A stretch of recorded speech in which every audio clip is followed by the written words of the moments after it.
when I take psychedelics, I always do it in a shamanic style, usually at night, usually alone, in nature if possible, and then I watch. I pay very close attention. I use my mind as an alchemical vessel for carrying out observations on the union of spirit, my personality, and matter, the physical matter of the substance that I'm ingesting.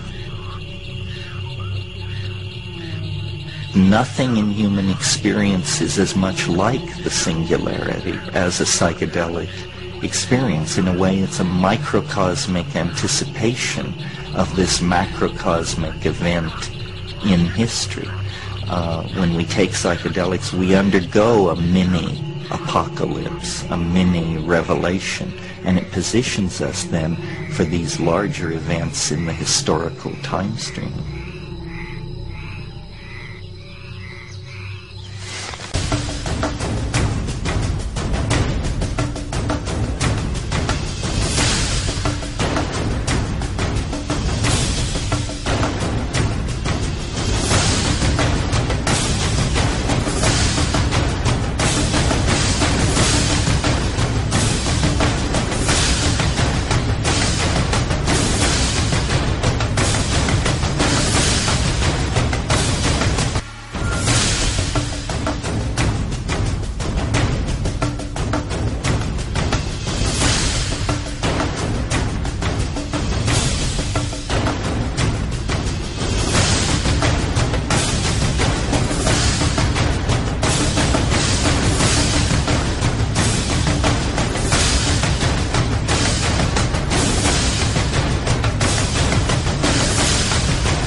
What can we expect in the coming decades? The prospects of technology appeal to people's deepest fears as well as to their highest hopes. A rational debate about the future seems no longer possible. In fact, such discussion, by definition, is beyond our human capacities. Aren't we still too human to be prepared for becoming transhuman? It is an enormous privilege to be alive right now and to be a part of this movement, and it's a very difficult time. I don't deny that at all.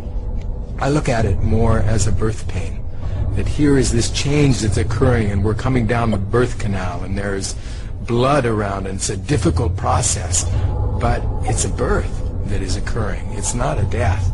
And I think that when future humans look back on this era from several hundred years in the future, they will not remember this time as one when we squandered the resources of the planet, when we destroyed our planet essentially. They'll look at this as an extraordinary moment in time when we developed the basic technologies, the basis for their societies. We developed genetic engineering, the ability to basically rework our own genetic blueprint, which is something unprecedented. It's never happened in 3.5 billion years of history. We began to move out into space.